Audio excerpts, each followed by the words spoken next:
century, was land that was coming into disuse. Now, these are controversial, by the way. There are some Palestinians who say you shouldn't trust Mark Twain. There are some Palestinians who say you shouldn't trust the various English travelers. Reasonable people could disagree about that. I quote those sources. I lay them out there for people to read so that they can evaluate the claims that Israel was established on the basis of colonialism. I make the following argument, which I'd love to hear Mr. Finkelstein rebut. You can't be a colonialist country unless another country sent people there as soldiers to take over that country. For example, France sent its settlers to Algeria.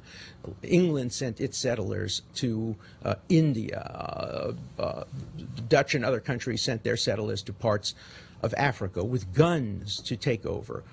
What did the Jews do during the first Aliyah and the second Aliyah? They escaped from countries that were persecuting them. They escaped from Russia. They escaped from Poland. They escaped from Lithuania.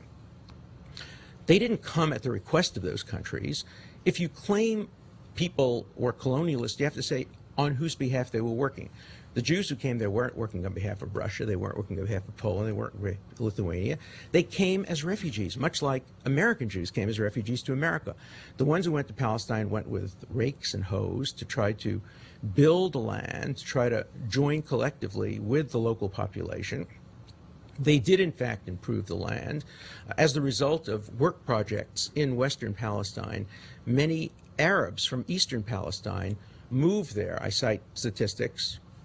Peter cites the same statistics, in fact, showing that in various kibbutzim, Rishon LeZion and others, the fact that 100, I don't remember the exact numbers, Jews moved there attracted 300 or 400. You may disagree with it, but those are the data that I presented, and we can reasonably disagree with that. Okay. Now, I just want to make one point about Mr. Finkelstein's research. I don't want to get ad hominem. I don't want to get into this debate, but for example, I do quote Mr. Finkelstein at one point, I think only once in the book, and that is he makes an argument in Edward Said's collection that to judge the 1947 partition, the only fair way to do it is to look at either all of Palestine, which I don't know whether he means to include what became Jordan, Transjordan, or not, or you have to look at what became of Israel after the 1948 war. I disagree with that. What I say, respectfully, in the book, is that when you look at the fairness of the 1947 petition, you only look at the land that was allocated to the state of Israel. And in that land, Jews were clearly a majority, according to the UN census. To be sure, once the Arab nations attacked Israel, once the Palestinians attacked Israel, there was a war, and Israel secured more land, which was regularized by a ceasefire in 1949. What Mr. Finkelstein does is he counts that land and says, aha, look at how much they got, and look at the proportion of Jews and Palestinians. That's not the correct demographic to look at. So, you know, we can have reasonable arguments let's get a about this, response but to let's that stay away from the ad hominems and get to the merits of the case. You know, Professor Dershowitz, I'm not a professor at Harvard, but I do. You seem to resent that a lot. But I do teach elsewhere, and when we discuss issues like falsifying information, plagiarizing, lifting whole cloth from other books, I've never heard that called ad hominem. For a serious scholar and a serious academic, those are very fundamental issues. But when they're false, they're ad okay, hominem. no, if they're false, then you dispute them. That's what But I'm to doing. characterize them as ad hominem seems really out of court for a professor. No, they So are ad that's- hominem. let- You're let- attacking. You said sir, I don't deserve sir, to teach I at compo- Harvard. I- That sounds no, pretty ad hominem okay. to me. Professor let Norman Dershowitz, Finkelstein make his case. you raised that issue.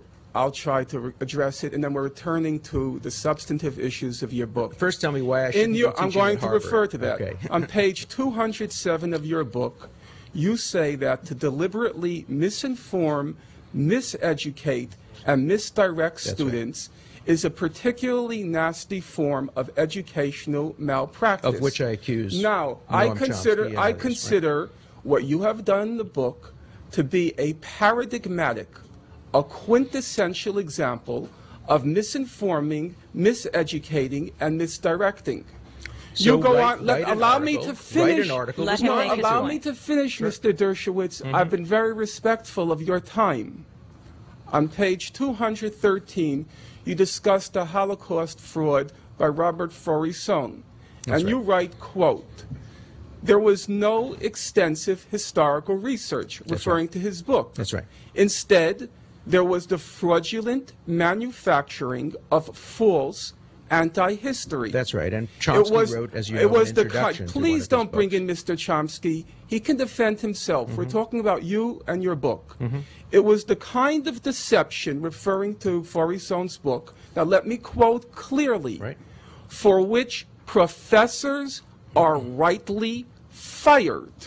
I stand by Not that, of course. because their views are controversial, and let me underline this again, but because they are violating the most basic canons of historical scholarship. Well, let me respond to that. Now, If no, you can compare me to I don't have- Faurisson, I if didn't- you I can didn't compare compare you. Faurisson made up a I'm story referring that to the your Holocaust standard. didn't occur. I'm Right. referring to your But you have to standard. understand the I have no context. interest in Faurisson now. I'm talking about your standard. Absolutely. I To stand by those miseducate, standards. misinform, and misdirect, to violate the standards of historical scholarship are grounds for expulsion. Absolutely. So it's And- not an ad hominem argument.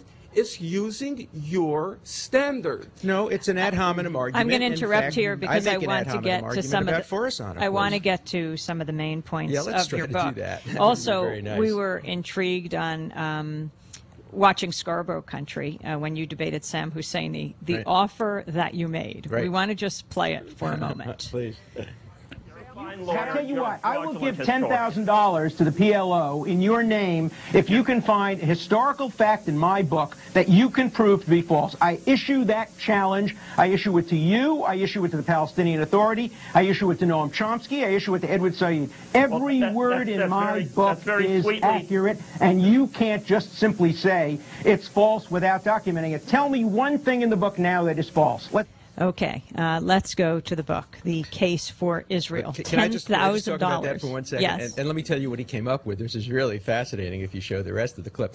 He came up, he said on television, I saw a photograph, or I remember, or said a videotape, of Israeli soldiers aiming their guns at that, whatever, 12-year-old boy who was caught in the crossfire and killed. And I actually upped the offer to $25,000 if he could produce a photograph or if he could produce proof that he had seen that. Why was I so confident? Because German television did a very thorough study of that one particular incident. Let's just spend 1 minute on that incident. What happened is when that child was killed in his father's arms, the nation of Israel went into almost universal mourning. It was as if they were sitting Shiva on one of their own children. A child had died, and it looked as if possibly an Israeli soldier might have shot him. When you contrast that to how Palestinians respond to a child dying in Israel from terrorism dancing in the streets, it's a very striking comparison. Then German television did a study, and they found out that the Israeli soldiers were positioned in a way that it was physically impossible for the bullet from an Israeli soldier to have hit that Palestinian child, and it was virtually certain that the bullet had come from a Palestinian gun. In my view, that's not particularly relevant. When a child is caught in a crossfire, it's a tragic death resulting from the crossfire. Which bullet actually hit him was not relevant. But that was the answer that he came up with. Norman Finkelstein. Well, first of all, I want to clarify the monetary issue. Is it now $25,000? It's $25,000 on that issue. Oh, just on on the that issue. In general, right. it's $10,000. And let me be very clear Okay. what I We said. heard it. We just saw it on the But let me tape. be very clear. I think it's then, clear. Then, It was I said then in the made tape. it very clear. I said afterward, a material, willful No, I don't want distortion of afterwards. fact. Professor Dershowitz, it's on tape. We just saw it. But we're not talking about a spelling mistake. Oh, no, I'm not We're not spelling. talking about a minor No, I wouldn't- mistake and a far footnote. be it for we're me to talking be about so a trivial. serious All right. material, Let's willful talk mistake about- of fact that I Okay, deliberately serious- engaged in. serious Okay. material Yes, facts. Right. Let's start. Number one, I'm going to first deal with just concrete facts which are not particularly controversial, which can easily be confirmed. On page 80 of your book, you write that according to Benny Morris, between April and June... Benny Morris being an Israeli historian. I have a copy